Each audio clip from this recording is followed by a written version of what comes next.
José, para ti el tema del programa educativo es bien importante. Háblanos sobre este tema. El negocio que nosotros tenemos es una actividad empresarial, la más importante del mundo, tiene todas las características de respaldo en la corporación, de los mejores productos, de los mejores desarrollos, de una historia tremenda de 50 años de solidez en el mundo. Luego, ese no es el mayor problema en un tipo de negocios como esto. Yo evidencié que aquí había un gran negocio porque tiene un programa educativo muy estructurado y ese fue el que me hizo a mí tomar la decisión de hacer ese negocio. Yo creo que es importante porque si hay una buena o mala educación, eso determina el futuro de los seres humanos. Y cuando yo examino el programa educativo que tiene este negocio, lo que llego a la conclusión es que eso es lo más importante que yo he conocido. Yo vengo del mundo universitario, he trabajado por más de 8 años como rector de una universidad y he trabajado en el mundo académico por el tiempo que he estudiado y después ya como dirigiendo una institución universitaria, y siempre había cuestionado el modelo educativo tradicional por sus falencias y por las rutinas que ya ha creado a través de los siglos. Cuando conozco el programa educativo de e-comercio, encuentro que es muy importante para desarrollar el negocio porque toma a las personas y las transforma, hace una transformación profunda de los seres humanos y les hace creer en sí mismas, les hace evidenciar posibilidades y las hace tomar el control de su futuro. ¿Cuáles serían las características fundamentales que determinan este programa educativo? Una de las grandes sorpresas que yo encontré, yo entro como todas las personas a pegarme, digamos, a ese programa educativo porque me parecía siempre que la educación era importante. Cuando yo encuentro que tiene 3 características esenciales. Yo lo he venido estudiando, he venido beneficiándome de él. Esas 3 características son, primero, que es un programa continuo, y eso es muy importante. Esa es una diferencia fundamental entre la educación tradicional y este programa educativo, y es que es continuo. La continuidad radica en que desde que una persona entra al negocio empiezan a educarla y esa educación nunca termina. La persona cuando puede estar ya muriendo, pero la persona tiene la posibilidad de estar estudiando y tiene la posibilidad de estar creciendo. Eso es fundamental. ¿Por qué es fundamental? Porque el modelo educativo tradicional es un modelo que no es continuo. Las personas estudian carreras y terminan las carreras y cultural y psicológicamente esas personas creen que están ya acabadas, que son productos terminados y difícilmente ellas creen que tienen que seguirse educando hacia el futuro. Normalmente terminan las carreras y las personas salen a buscar qué hacer, pero no hay la concepción profunda de que tienen que educarse durante toda la vida. Aquí de entrada el programa educativo nunca le dicen que es por 3 años, a nadie le dicen que es por 6 meses, a nadie le dicen que es por 5 años y a nadie le dice que se va a graduar, porque lo que se busca es el éxito, es el crecimiento de las personas. Y esa característica me parece que es muy importante porque en 1991 en Colombia, el gobierno de Colombia reunió a un grupo de sabios que se llamó precisamente la Comisión de Sabios para la Educación, la Ciencia y el Desarrollo, y de esa Comisión de Sabios hizo parte Rodolfo Ginás, que es uno de los grandes genios que tiene Colombia en la medicina. Él fue el director del Instituto de Neurología de Nueva York.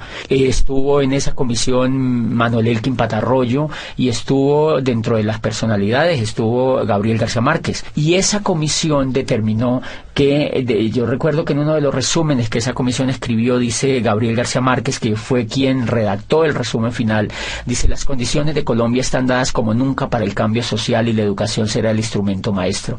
Dice él, pero no es cualquier tipo de educación la que necesita Colombia para transformarse. Dice, necesitamos una educación que sea inconforme y que sea reflexiva, una educación que vaya desde la cuna hasta la tumba, o sea, que sea continua. Dice, necesitamos una educación que nos inspire una nueva manera de pensar y que nos inste a descubrir quiénes somos en una sociedad que se quiera más a sí misma. Y cuando yo observo el programa educativo, tiene esas características. La primera es que es continua. Y eso es fundamental porque en el año 2001, yo estaba viviendo en Europa y un día en la ciudad donde yo vivía bajé a comprar el periódico y encontré que había un aviso donde requerían un empleado para una multinacional y decía, se necesita gerente de recursos humanos para una empresa en el norte de España. Y a mí me emocionó ese aviso porque yo creía tener posibilidades para aplicar. Cuando yo veo en ese aviso decía abajo, no mayor de 29 años. Entonces, ¿qué es lo que está haciendo eso? Lo que está haciendo ahí es que están limitando a las personas y creen que las personas, por no tener menos de 30 años, no son competentes para una empresa. O sea que están reciclando a la gente. La industria, uno de los pecados de la era industrial es que recicla a las personas, porque cuando ya no tienen las habilidades de la juventud, las desecha, y en ese sentido es porque el modelo educativo no es continuo. Si el modelo educativo fuera continuo, la empresa entendería que la persona, en la edad que tuviera, pues tendría las habilidades más despiertas y podría ser más productivo para la empresa. Pero como la empresa sabe que la persona ha terminado la carrera a los 21 años, entonces ya quiere que la persona trabaje esos 5 años, donde está el mayor auge de entusiasmo, trabaje para la empresa. Cuando ya va llegando a los 30 años, la empresa ya cree que esa persona no es competitiva. Y entonces, por eso, una de las cosas importantes que tiene este negocio es que yo he visto abuelitas de 75 años sentadas estudiando el PEC, he visto personas de 50, 60 años estudiando libros y volviendo a tener esperanza en que ellos pueden hacer algo importante en su vida, y eso lo logra la educación. José, cuéntanos por qué hay personas que no pueden tomar el programa educativo tan fácil o tan rápido como otras. En muchos casos es porque los líderes no los promueven lo suficientemente. Como este es un negocio de liderazgo, los líderes siempre tenemos que decirle a las personas qué es lo más importante para ellas. Y entonces pueden haber varias fallas. Una, que los líderes no están lo suficientemente comprometidos con lo esencial que tiene un negocio como estos, y es la educación. Y la segunda cuestión es que hay personas que definitivamente no quieren educarse, porque la educación es un asunto voluntario. La educación está allí para que la gente la tome, así como el éxito, así como el progreso, así como la abundancia, así como la posibilidad de avanzar en la vida es una opción, la educación también es una opción. Por fortuna estamos en un país donde pues las personas optan por educarse o no, donde todo es libre, y entonces aquí también ese es un elemento importante. Hay personas que no creen que sea importante para ellos, y ahí hay un tema de conciencia que hay que respetarlo. Una segunda característica que tiene ese programa educativo y que me parece definitiva es que es coherente. La primera característica es continuo, la segunda es que es coherente. La razón número uno, la cual me sorprendió a mí, es que los maestros que educan en el negocio tienen el resultado en la mano. Los exitosos que educan en el negocio son los únicos permitidos por el equipo educativo para que eduquen a otros, y eso es determinante en un programa educativo. Diferencia fundamental con el modelo educativo tradicional. El modelo educativo tradicional, no siempre o casi nunca los que educan tienen el éxito. Entonces, a mí me sorprendió ver que yo fui a un seminario y los que me hablaban en ese seminario eran diamantes.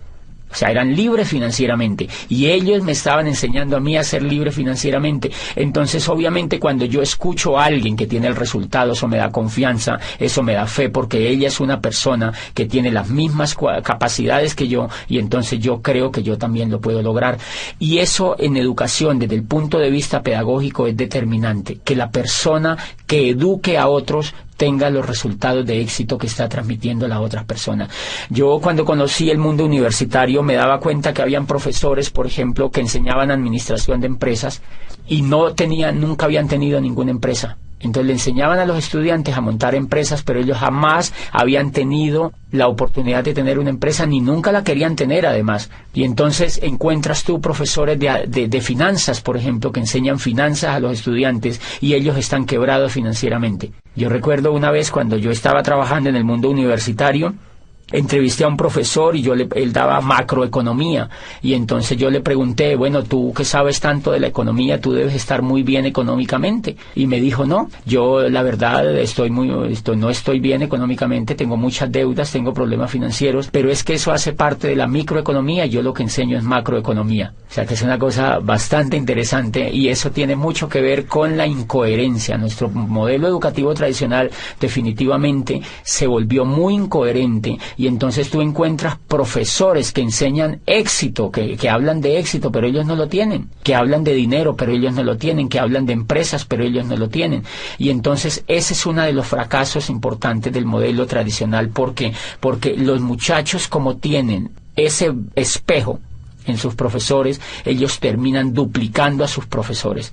Y eso empieza a generarse una ola de pobres que educan a pobres, que educan a pobres, de pobres que educan a pobres, que se educan entre los pobres, y todos terminan siendo pobres. Entonces, por eso tú encuentras gente que les cuesta tener resultados financieros importantes, porque el reflejo y el espejo que ellos han tenido durante todas sus carreras por 20, 30 años de estudio ha sido de incoherencia. Y me hace acordar de una historia bellísima que leí en pedagogía alguna vez, de un muchacho que quería estudiar cacería de dragones, era en Oriente, y él había encontrado que existía, pues la mayor necesidad de esa región era atacar la plaga de los dragones que lo infestaban todo. Entonces su padre lo lleva donde el maestro Lin, que era el más dotado en este tema de cazar dragones, y entonces el muchacho se matricula allá. Empieza a aprender primer semestre cómo cazar dragones 1, segundo semestre cómo cazar dragones 2, tercer semestre cómo cazar dragones 3, etcétera, etcétera. Pasan los 5 años y él se gradúa como cazador de dragones.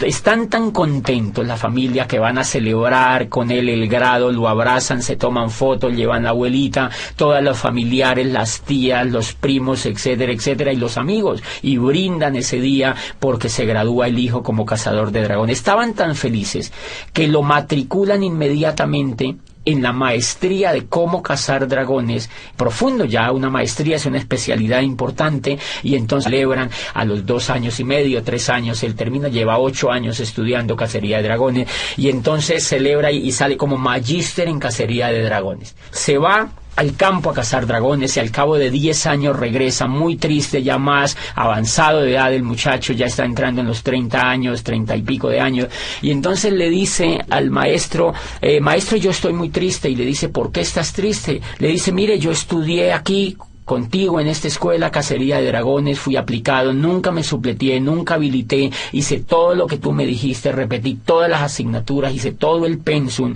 y me gradúo como cazador de dragones, y no solo me gradúo como cazador de dragones, sino que hago una maestría en cómo cazar dragones a nivel de especialidad. Me gradúo de magíster como uno de los más brillantes estudiantes, y llevo 10 años en el campo, y no me puede creer, maestro, no solamente no he cazado ni un dragón, sino que ni siquiera lo he visto. Entonces el maestro se queda viéndolo y le dice, hijo, no te pongas triste, vamos a hacer lo siguiente, vas a volver al campo durante otros 5 años, y vas a trabajar muy duro en cómo cazar dragones. Si al cabo de 5 años no has logrado cazar ningún dragón, se le acercó al oído y le dijo, haz como yo, dedícate a enseñar a los hombres el noble arte de cómo cazar dragones. Me parece que mucho le pasa a la educación tradicional eso. La incoherencia de la educación tradicional en general radica en que el gran cúmulo de profesores que enseñan no tienen los resultados, y entonces duplican la incoherencia, y por eso la gente sale preparada para no hacer nada, porque ellos han visto que los profesores no hacen exitosamente lo que les han enseñado. La coherencia es tan importante en la pedagogía y en la educación en general que en la historia de la raza humana solamente ha habido 2 momentos importantes de éxito en la educación, y esos éxitos han estado ligados especialmente con el valor de la coherencia. El primero se presenta en el siglo de oro de Pericles, en la Grecia clásica, donde allí nace la historia. Imagínense que allí vive Herodoto, y Herodoto no estudia historia, sino que Herodoto hace historia. Herodoto escribe la historia de los griegos, y allí nace el padre de la historia, que es él.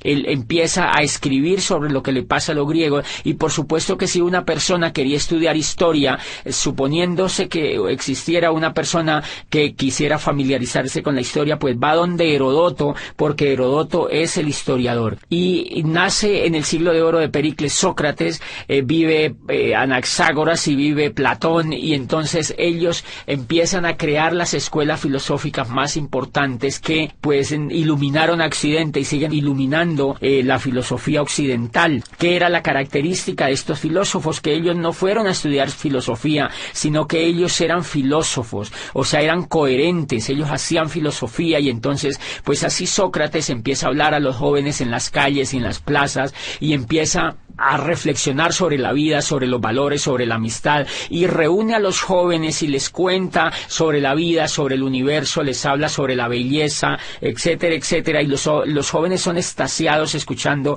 a Sócrates, de manera que esa coherencia que él tiene de no enseñar filosofía, sino de hacer filosofía, hace que Platón, por ejemplo, se interese en la filosofía y hace que otra cantidad de discípulos que surgieron a raíz de la aparición de Sócrates en la escena ateniense, pues empiece a duplicarse, y lo que se duplica entonces es el éxito de la coherencia. Y nace también en el siglo de oro de Pericles la tragedia.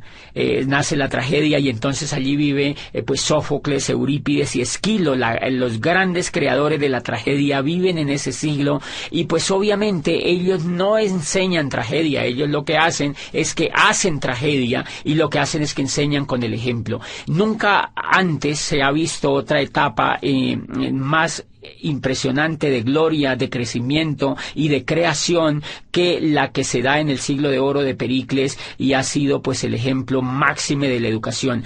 Y paradójicamente allá nace la historia, pero no hay facultades de historia, nace la filosofía y no hay facultades de filosofía, y nace la tragedia, la gran literatura de los griegos, pero no hay escuelas de literatura.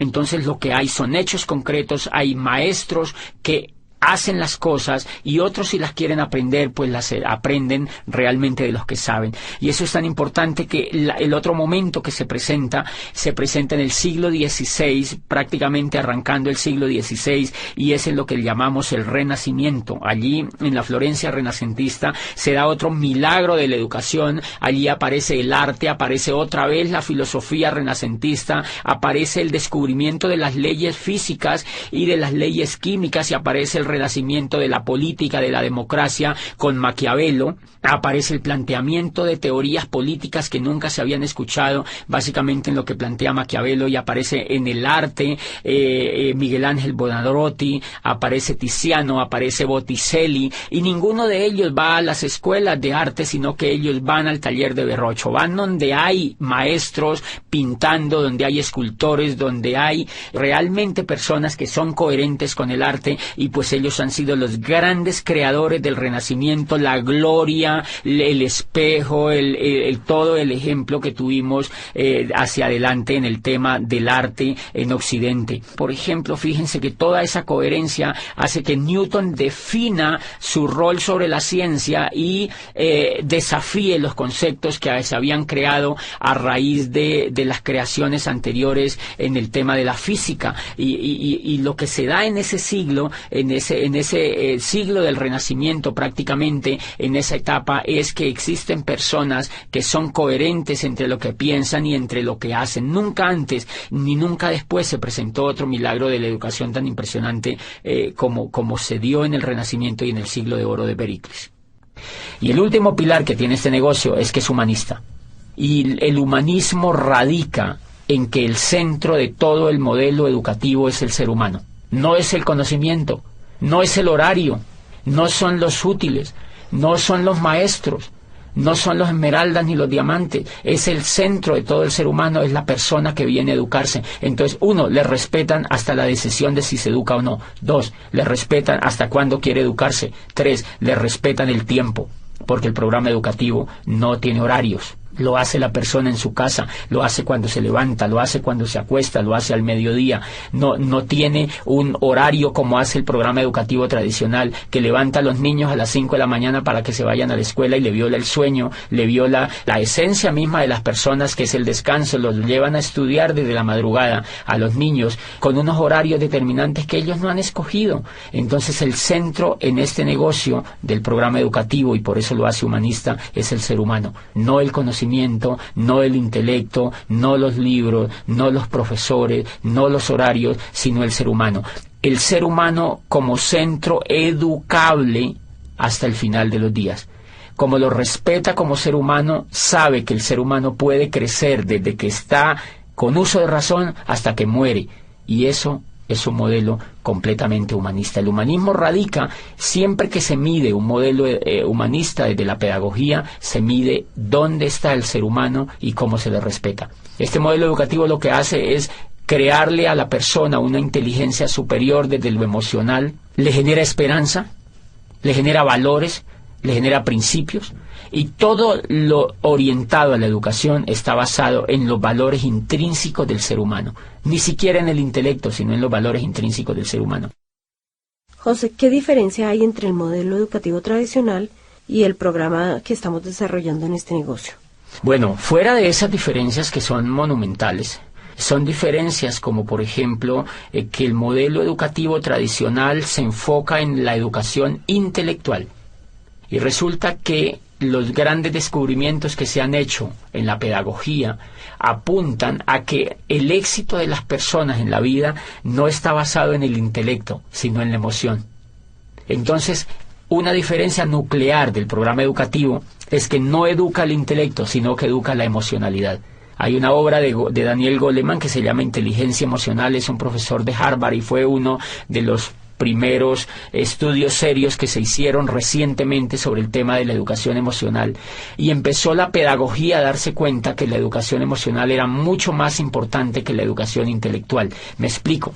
Si nosotros observamos, por ejemplo, escuchando o leyendo, cuando uno lee lo que escribió Einstein, por ejemplo, dice Einstein que es más importante la imaginación que el conocimiento. Lo que lleva a Einstein a descubrir la teoría de la relatividad es la emoción, no es lo que él sabía de física. Es la emoción, es el deseo de hacer algo nuevo, es el deseo de descubrir una teoría nueva, era el deseo de superar al maestro que había antes que él. Lo que lleva, por ejemplo, a Newton a descubrir la teoría, la gravedad, todo el tema de la gravitación, es porque él quiere progresar frente a lo que había antes. Lo que lleva a Galileo Galilei a perfeccionar el telescopio de Hans Lippershey y ver las estrellas y decirle al mundo que el centro del universo no era la Tierra, que estaban equivocados y que llevaban 2000 años equivocados, fue el deseo de superar a Ptolomeo, que había existido miles de años antes y que habían educado a la gente con un paradigma que Galileo cree que es falso y lo demuestra. Entonces, fíjense que allí prácticamente no hay juego de intelecto, lo que hay es un juego de emocionalidad, y si uno examina, es el deseo de superar, es el deseo de traspasar las barreras, es el mismo deseo que tiene el atleta olímpico de superar la barrera de los 100 metros, es el mismo deseo que tiene el ciclista de correr el Tour de Francia y ganarle al otro, es el mismo deseo del Guinness Record de superar. O sea, el ser humano desde que está en la faz de la Tierra siempre ha tenido el deseo de ser mejor, el deseo de crecer, o sea que lo que impulsa a los seres humanos no es el intelecto, es la emoción, y paradójicamente la emoción es la que no se educa. La emoción no se educa ni desde la casa, o más bien se deseduca, se crean hábitos perversos frente a la emoción, y cuando uno llega a la escuela, lo que menos se le educa es la emoción. Entonces termina uno fracasado porque no le han educado el motor que tienen todos los seres humanos, y es la inteligencia emocional. La inteligencia emocional es lo que logra que una persona como Shakira, por ejemplo, a quien la despreciaban por su voz en el colegio porque no era competitiva frente a los estándares que la profesora tenía, lo que hace que ella se vuelva en una de las cantantes más impresionantes a nivel mundial es la fe que ella tiene, es la confianza que tiene en ella misma, es la esperanza en el futuro que ella tiene, y es la capacidad que ella tiene para transformar los hechos que la rodean. Eso no es intelectual, eso es emocional. Gabriel García Márquez, desde que entra al mundo universitario aquí en Bogotá y estudia en la Nacional, de una lo que ve es que él no iba a ser un buen abogado y que el modelo que lo estaban metiendo educativo no le convencía. Él se retira de la universidad, y lo que lo lleva a hacerse el mejor escritor del mundo es el deseo, es el sueño, es la capacidad de querer progresar y la capacidad de creer en sí mismo. Y ahí hay un elemento fundamental que se llama la capacidad de soñar. La capacidad de soñar es un elemento emocional. Y si ustedes examinan, esa es una diferencia importante. El sueño, por ejemplo, está prácticamente vetado en la educación tradicional. Tú estudias 20, 30 años en la educación tradicional y normalmente a ti nunca te hablan de sueño. Nunca tú ves a un profesor hablándote de que es importante soñar. Nunca te hablan de que es importante soñar, porque ese elemento es casi cursi en la educación tradicional. Y si tú examinas todo el progreso de la historia de la raza humana, tú encuentras que los únicos que han transformado el universo han sido los soñadores. Entonces, si los soñadores han sido los que se inventaron inventaron la física, la química, la matemática, la astronomía, la música, la literatura, los que han dado los grandes avances han sido los soñadores. ¿Por qué la educación no habla de sueños? ¿Por qué el sueño está prácticamente vetado? Y a uno no le hablan de sueños en la educación tradicional, a uno le da el sueño. Pero realmente allá nunca ve uno, en general, uno no ve profesores soñadores. Y me llama la atención eso porque uno de los elementos importantes, la diferencia de los seres humanos con los animales, es que los seres humanos se difieren en que los seres humanos somos soñadores. Los animales no sueñan. Los animales vienen programados genéticamente para repetir lo mismo que ha hecho su especie a través de miles de años. La abeja repite el mismo panal, la hormiga repite el mismo hormiguero, el cerdo repite el mismo comportamiento de los otros animales. Y entonces, si la diferencia de los seres humanos con los animales es soñar, quiere decir que un modelo educativo que no nos enseñe a soñar no nos está humanizando, sino que nos está animalizando. Cuando yo entré a este programa educativo y encontré que el centro de todo el programa educativo era hablar de sueños, era volver a poner a la gente a soñar, era diciéndole a la gente, tú puedes lograr lo que tú quieras, tú puedes construir el futuro que tú quieras, tú puedes aprovechar este vehículo y cambiar la historia de tu vida, tú puedes imaginarte un futuro mejor. Ahí me di cuenta que estaban humanizando al ser humano. Y entonces me di cuenta que llevaba yo 20 años acercándome más a la raza animal que a la raza humana mediante la educación. Esa es una trampa que la educación tradicional no ha descubierto todavía y que hay intentos por progresar, pero es tan grande. La educación tradicional lleva más de 800 años haciendo lo mismo y no la han cambiado prácticamente ni un ápice. De manera que hay que entenderla, es un modelo muy complicado de cambiar, pero nosotros podemos hacer cosas por los demás y yo pienso que la labor que está haciendo el modelo educativo de este negocio pues es impresionante, porque en lugar de cuestionar lo que ya hay, hacemos realidades los sueños de muchas personas con una herramienta que es verdaderamente revolucionaria desde allí. Y los sueños son emocionales, ese es un elemento. Otro elemento como ejemplo es la confianza. Si tú te das cuenta, los Estados Unidos de América en estos momentos han entrado en una recesión. ¿Qué es la recesión? Carencia de confianza en la economía. No es que no tengan dinero, lo que pasa es que no quieren invertir el dinero. Los bancos no quieren prestar. ¿Por qué no quieren prestar? Porque no tienen confianza. ¿Por qué no quieren comprar finca raíz? Porque no hay confianza. ¿Por qué no hacen negocios como antes? Porque no hay confianza. O sea que el elemento, por la confianza se cae la bolsa de valores de Nueva York. Por la confianza, imagínate, la confianza no es intelectual, es emocional. Y entonces si la confianza es la que es capaz de mover la economía del mundo, ¿por qué no se educa en la confianza? ¿Por qué no se educa a los niños a que sean confiables? Si ustedes observan afuera, se van a dar cuenta que las personas que tienen éxito es porque son confiables. Las personas que no tienen éxito es porque no son confiables. El éxito económico y el éxito en todas las etapas de la vida radica en la confianza. La confianza que la familia le tiene a uno determina el éxito que uno tiene con la familia. Si uno no es confiable, ni la misma familia lo apoya. O sea, ¿qué quiere decir? Que la confianza es un factor determinante en el progreso de los seres humanos y nunca se enseña. Entonces, una de las cosas que me llama poderosamente la atención es que este modelo educativo de e-comercio moldea la confianza de las personas. Cada vez nos enseñan mediante CDs, mediante seminarios, mediante convenciones, mediante libros, mediante la asociación, nos enseñan que tenemos que ser personas confiables, no solo para ese negocio, sino para todo lo que hagamos en la vida. Claro, cuando una persona se vuelve confiable, puede progresar en todos los aspectos de la vida. Y ese es un elemento. Este negocio educa en valores, en volver soñadores, en el valor de la imaginación, en el valor de la confianza, en el valor del perdón, en el valor de la asociación, que es fundamental. La asociación, fíjate que en la educación tradicional, uno de los elementos que me gustó de este negocio es que cuando yo entré me empecé a asociar con gente rica. La gente que te educa es gente rica, es gente que tiene lo que uno quisiera tener. La educación que yo había tenido me asociaba era con gente que no tenía los resultados. Entonces, obviamente, si las personas se asocian, si una persona se asocia con gente que viola la ley, esa persona le da por violar la ley. Si una persona se asocia con gente fumadora, se quiere volver fumador. Igual, si una persona se asocia con gente rica, se quiere volver rico. Si una persona se asocia con gente pobre, se quiere volver pobre. Porque Dios los hace y ellos se juntan, dice el dicho. Entonces tú encuentras, claro, si una persona es educada en un medio pobre, donde no ve resultados, la persona lo único que va a duplicar es pobreza. Este modelo de negocio tiene la facultad de asociar a las personas con gente que tiene resultados de abundancia, y entonces eso se pega en las otras personas. Por eso crea como una especie de ambiente donde hay muy fácil la posibilidad de la duplicación, porque las personas siempre están viendo resultados y siempre están viendo posibilidades y siempre están viendo coherencia y siempre están viendo progreso. Otro elemento importante es que cuando uno se asocia en este negocio, uno encuentra gente que no se queja, gente que no habla de pobreza, gente que no te habla de crisis, gente que no te habla de fracaso, gente que no te habla de pérdida. Acá siempre te van a hablar de ganancia, de prosperidad, de abundancia, de riqueza, de amistad, de perdón, de valores, de familia, de crecimiento. Entonces, obviamente, si te están hablando todo el tiempo de eso y tú lo vives, a ti eso se te va pegando y te dan ganas de ejercerlo en tu vida. ¿Tú consideras que este programa educativo es importante para un negocio multinivel?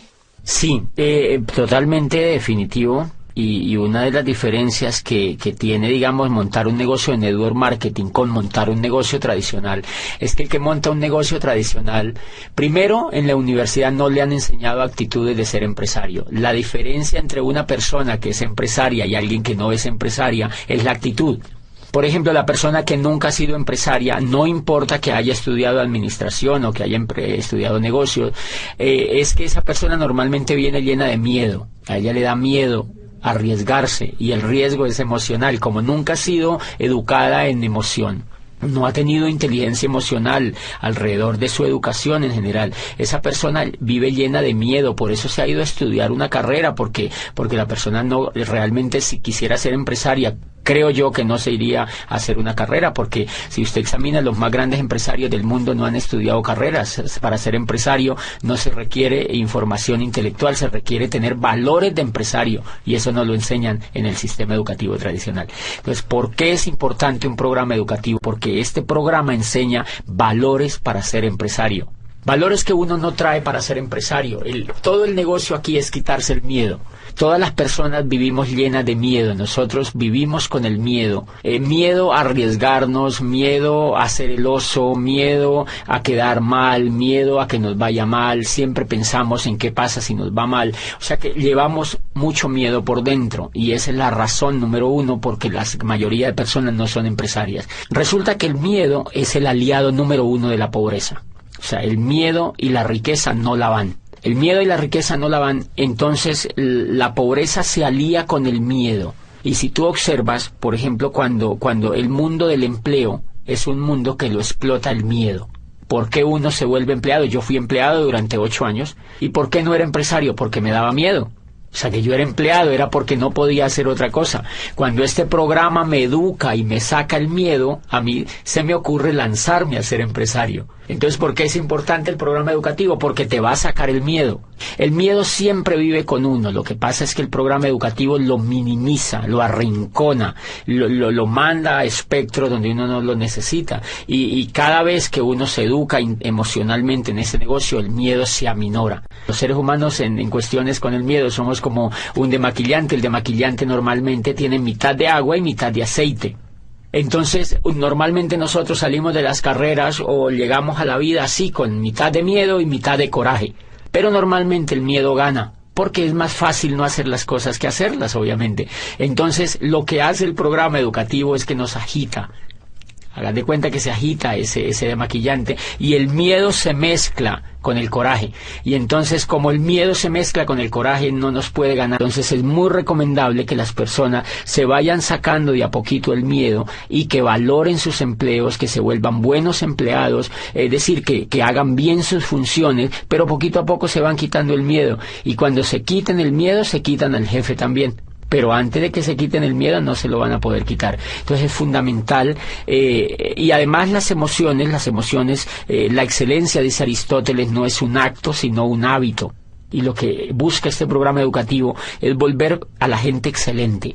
Y entonces, ¿por qué hay que pegarse al programa educativo? ¿Por qué es importante para un empresario? Porque le va a quitar el miedo y porque le va a generar el hábito de la excelencia. Y eso no se genera en un día, tiene que generarse en un proceso.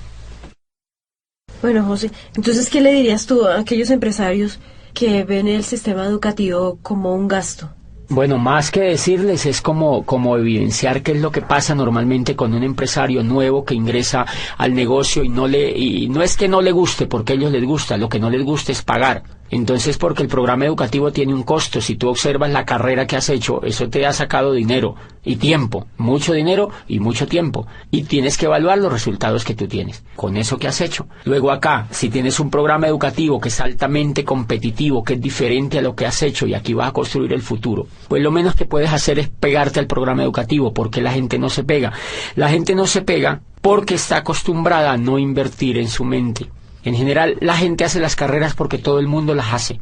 En general, la gente va a las universidades porque si no va a las universidades, los papás los recriminan. Entonces, es como un poco para dónde va Vicente, para dónde va la gente. Porque es culturalmente aceptable que un pelado salga de la universidad y lo primero que la mamá se queda viendo es, bueno, salga al colegio y ahora ¿cuál universidad va a entrar? Es un imperativo social. Pero normalmente ellos no están interesados en invertir. Ellos no están interesados en general, sino que la cultura los avienta a eso. ¿Qué es lo que pasa acá? Que como es mucho más libre y es mucho más optativa la decisión, más aún que hay que aclarar que este programa educativo es totalmente voluntario para los empresarios. Ninguno de nosotros podemos obligar a un empresario a que se pegue al programa educativo. La gente en general no se pega porque están acostumbrados a invertir pues un poquito del pecho para abajo. O sea, invertimos es en comida. Porque si no invertimos en comida nos morimos.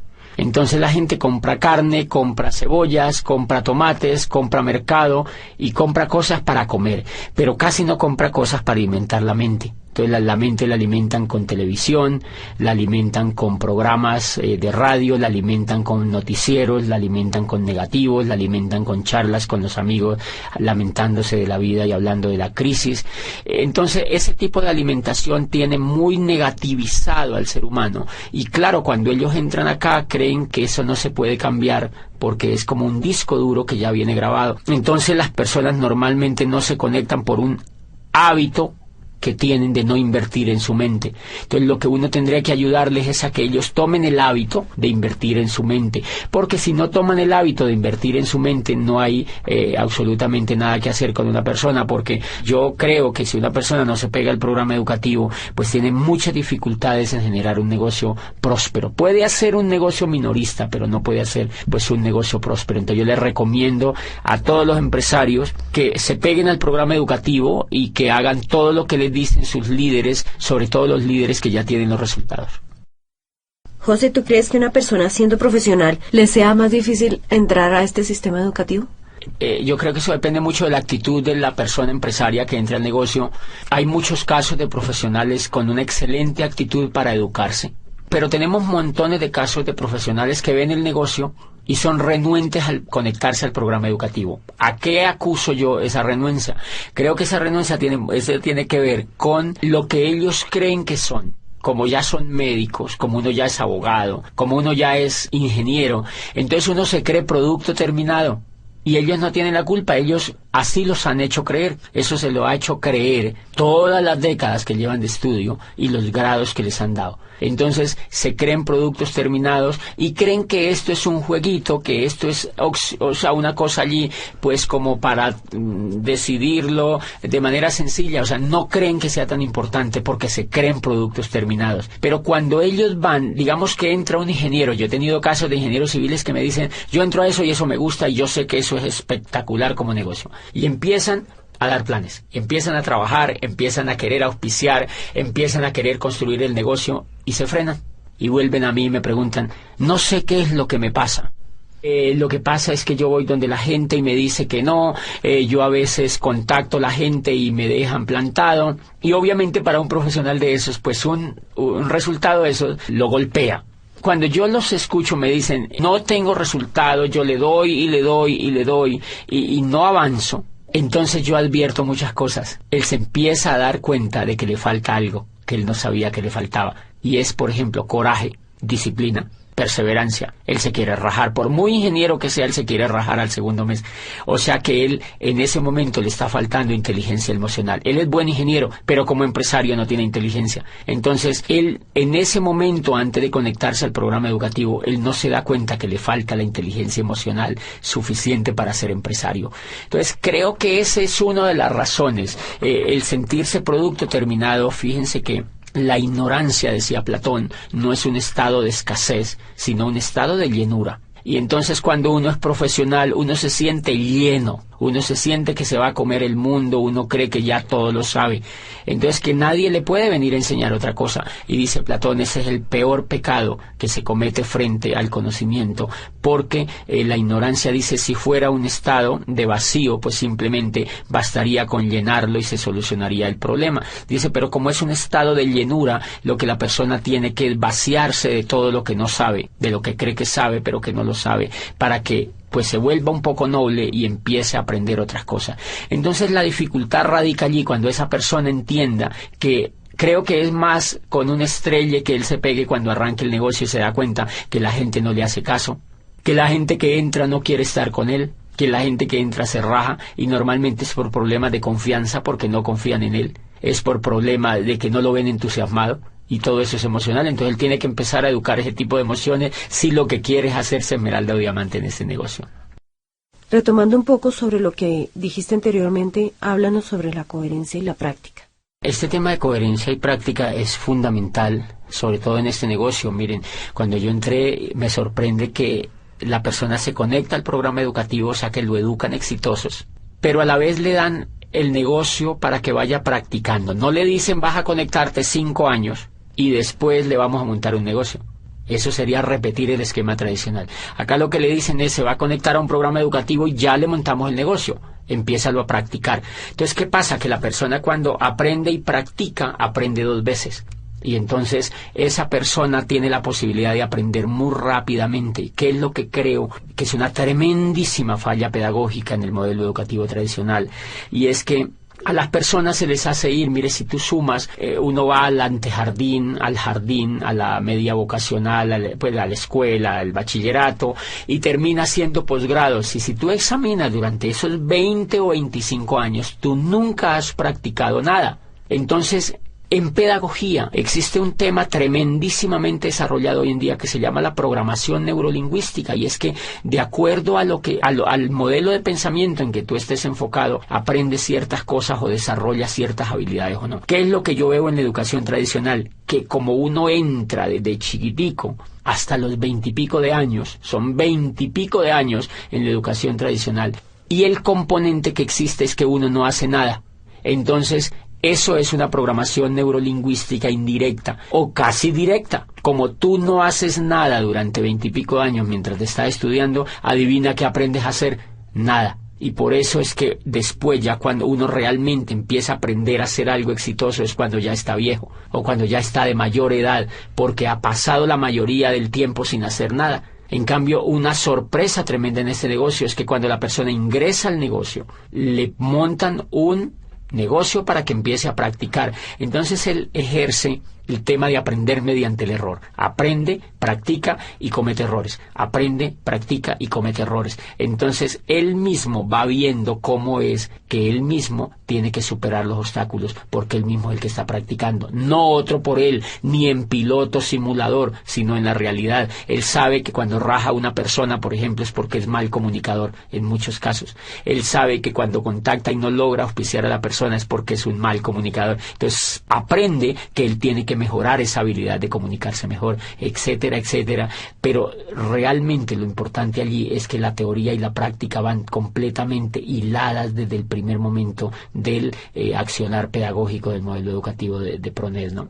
Y bien, eso hace pues que hayan tremendas posibilidades de éxito. Yo mismo me pongo a examinarme. Yo estoy durante 20 y pico de años en la economía tradicional y en la educación tradicional. Y el éxito en lo que yo hago, pues en lo que yo quería hacer con mi vida, era mínimo, realmente mínimo, tanto que al nivel de frustración me había llevado. Este programa educativo, en 4 años, ha logrado lo que ningún programa educativo pudo hacer con la vida mía. Por eso pienso que el valor tremendo que tiene, y el valor pues lo tiene muy, muy empotrado en la coherencia. ¿Cuál sería tu mensaje final para los empresarios? Bueno, yo creo que redondeando esto, Sonia, es pues entender un poco que lo que se está haciendo. A mí me llamó la atención un libro que me leí de Robert Kiyosaki que se llama El cuadrante del flujo del dinero, y él explica que la pobreza y la riqueza tienen que ver es con la mentalidad que la gente tiene, y eso pues como que reafirmaba mucho más lo que yo ya había venido sospechando que era por allí. Y entonces él dice que hay un cuadrante y que en el lado izquierdo del cuadrante están los empleados y los autoempleados, y dicen los empleados o los autoempleados.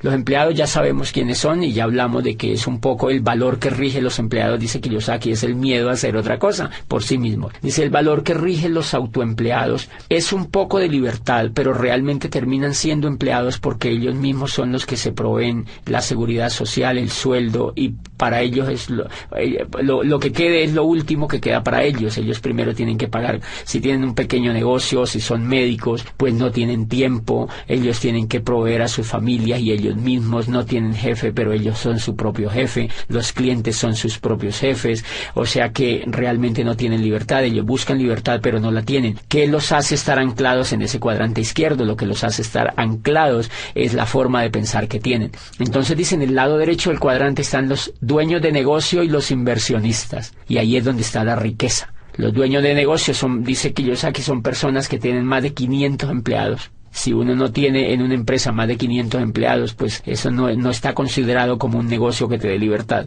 Y dice, y los inversionistas son aquellos que les sobra el dinero, después de vivir bien les sobra dinero, y entonces ese dinero ellos lo invierten.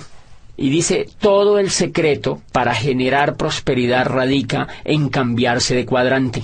Si una persona quiere generar prosperidad y quiere ser rica, tiene que cambiarse de cuadrante. O sea, no es una cosa de yo quiero ser rico. Si tú no sabes cómo es el camino, no lo podrías lograr. Entonces, lo que dice Kiyosaki es el camino real para que una persona se cambie de cuadrante. Es la educación, dice él, no es simplemente una voluntad de querer o brincarse de cuadrante, sino educación. Entonces yo pues insto a las personas y los empresarios a que inicien el camino de cambiarse de cuadrante. Yo pienso que eso es como las manecillas del reloj, va dando vuelta y en la mente va ocurriendo un cambio que te va llevando hacia el otro cuadrante. Es una típica manera de pensar. Uno, por ejemplo, cuando está en el cuadrante izquierdo, uno piensa como pobre. En general los pensamientos son de escasez, no me alcanza la plata, hay crisis, no me va bien en los negocios, no me alcanza el dinero, etcétera, etcétera, no sé para dónde voy, se queja con todo el mundo. Esos son puros pensamientos de pobreza. Cuando te empiezas a educar y cambia la forma de pensar, te vas entrando hacia el otro cuadrante y entonces en ese camino vas empezando a hacer el negocio, y cuando llegas al cuadrante derecho es porque empiezas a calificar como esmeralda o diamante, o sea, te vuelves dueño de un negocio, y ahí es donde empieza a generarse realmente la prosperidad. Infortunadamente en el mundo tradicional no hay modelos educativos que cambien a la gente de cuadrante. Por eso tú encuentras personas en la economía tradicional que montan negocios, trabajan unos años, se quiebran. Imagínate que la Cámara de Comercio tiene unas estadísticas donde dicen que el 95% de los negocios de las empresas que se montan se quiebran en los primeros 5 años. Pero nadie se ha puesto a investigar por qué es que se quiebran. La mayoría de la gente le echa la culpa a la economía, al modelo económico, a la falta de posibilidades, y eso no es real. Entonces las personas montan los negocios, duran 5 años trabajando en ellos, se quiebran, recogen lo que les queda, montan otro, vuelven y se quiebran, recogen lo que les queda, intentan ya con otro, y cuando ellos se dan cuenta que como que no funciona nada, le echan la culpa al gobierno, le echan la culpa al país donde viven, y dicen, no, yo me voy para Europa, yo me voy para los Estados Unidos, y terminan en España, allá haciendo otra cosa, y no se dan cuenta que el problema no era ni de la economía, ni de la familia, ni del gobierno, ni del país donde vivían, sino que el problema era lo que ellos tenían en la cabeza. Entonces, como ellos se llevan la cabeza para allá, el problema sigue, pero en España. Entonces, eso que nos está diciendo, que si un país quiere tener riqueza, un país tiene que enfocar su educación en que la gente se cambie del cuadrante, de que se cambie de un cuadrante de empleado o autoempleado y que se vaya al cuadrante de ser empresario. Por eso yo insto a los empresarios de América Latina a que motiven a las otras personas que conocen, a que se peguen a un programa educativo que en el fondo lo que va a hacer con ellos es cambiarlos de cuadrante para que logren no solo el éxito en este negocio, sino en cualquier cosa que ellos pues emprendan en la vida.